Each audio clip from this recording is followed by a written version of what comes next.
Once upon a time, there was an old carpenter named Geppetto who lived in a small town in Italy. Geppetto was a kind and lonely man who lived in a modest house where he had built dozens of puppets over the years, each more beautiful and intricate than the last. Even though his puppets were highly valued in the town, Geppetto still felt like something was missing in his life. He dreamed of having a son to play with, teach his trade, and share his love of performing. Unfortunately, Geppetto had never married and had reached old age without having children. One day, while he was walking through the forest in search of wood for his projects, Geppetto found a piece of wood that caught his attention. It was a very special piece of wood with a peculiar shine that pleased his eye. He took the magical wood to his humble home and with great enthusiasm set out to create the most extraordinary puppet ever seen. He prepared his tools and began to carefully carve the piece of wood. While he was shaping the wood, something incredible happened. The piece began to speak. Geppetto, surprised, couldn't believe what he was hearing. The wood told him that it was a magical piece, that it had been waiting for someone like him to carve it and turn it into something special.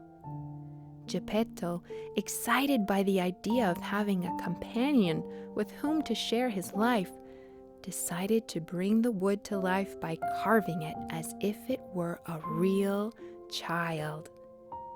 Carefully, he began to shape the legs, arms, head, and body of the puppet, stopping from time to time to listen to the jokes and wisecracks of the talking wood. Over time, the puppet began to take shape, and Geppetto realized that he was building something more than just a simple puppet. He was creating a living being with its own personality and desires. That was when he decided to give it a name: Pinocchio. What will happen when Geppetto finishes carving the wood and brings the puppet to life? What will Pinocchio's personality be like? What wooden adventures will he have with his father? As Geppetto carved and shaped Pinocchio, he began to notice that this was no ordinary puppet. The wood seemed to come alive under his skilled hands, and Pinocchio started to move and speak on his own. Geppetto, amazed by this miracle, exclaimed, "By the strings of a marionette, Pinocchio, you are truly special puppet. I can't wait for the world to meet you and marvel at your abilities." Pinocchio, now taking shape and with a wooden smile on his face, responded joyfully, "Thank you, Papa Geppetto. I promise to make you proud and to laugh and be happy." Together, Geppetto and Pinocchio worked in the workshop, perfecting the little puppet's skills. Pinocchio learned to walk, dance, and perform acrobatics with great agility, and also developed a special talent for telling jokes and narrating stories. One day, while practicing a new dance routine, Geppetto asked Pinocchio, "What would you like to do when we go out to perform in public, my little friend?" Pinocchio, with enthusiasm, replied, "I want to make people laugh, Papa Geppetto. I want them to forget their worries and enjoy the moment while I share with them the joy I feel in my wooden heart." Geppetto smiled with pride and love, knowing that he had created a unique and extraordinary puppet. He was eager to introduce Pinocchio to the world and to see how his little magical puppet touched the hearts of all those who were lucky enough to meet him. With the routine ready and a show full of laughter, music, and fun, Geppetto and Pinocchio prepared to go out into the world and share their magic. Together, father and wooden son, they would fill the hearts of children and adults alike with joy and prove that even the most fantastic dreams can come true. Geppetto decided it was time to take the little puppet on his first adventure outside of their home. He wanted to show Pinocchio the world and teach him to appreciate and respect others. One day, Geppetto announced with excitement, "Pinocchio, today we are setting out to explore the world together. It will be a great adventure, and you will learn many new things. But remember, you must be obedient and listen carefully to my instructions." Pinocchio, excited by the idea, nodded enthusiastically and promised to do everything Geppetto told him. Their first stop on the adventure was the town market, a place full of life and color.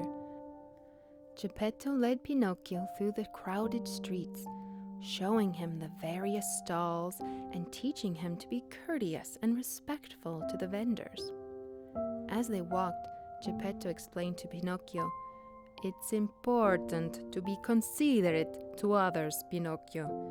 Everyone deserves to be treated with kindness and respect, no matter who they are or what they do." Fascinated by the hustle and bustle of the market, Pinocchio nodded and put Geppetto's lessons into practice. Throughout the day, he learned to greet and thank the vendors and to listen carefully to their stories and advice.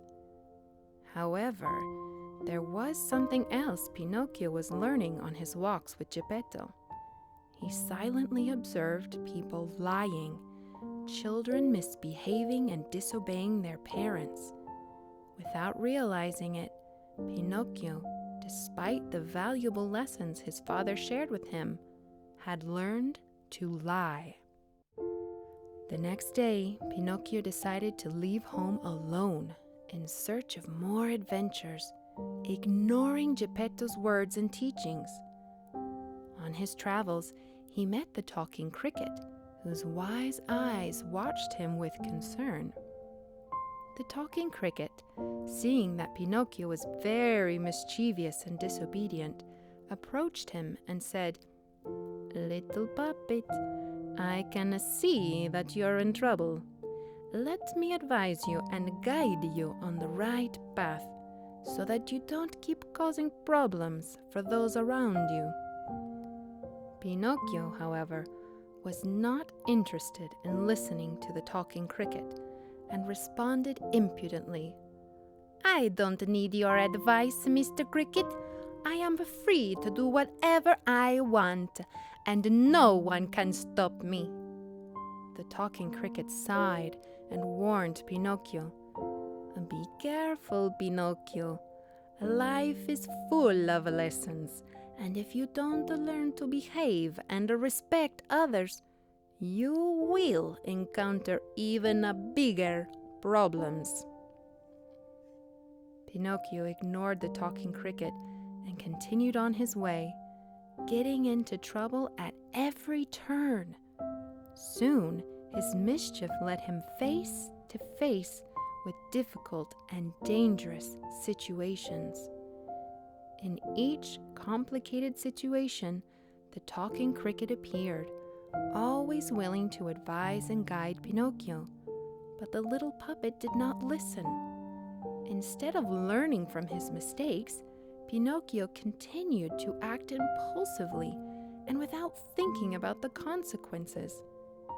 The talking cricket did not give up and continued to appear, hoping that one day the mischievous puppet would understand the importance of listening to others and learning from their experiences. Despite the warnings of the talking cricket, Pinocchio was still not ready to change, but destiny had many more adventures and lessons in store for the little puppet, and only time would tell if Pinocchio would learn to be good and wise.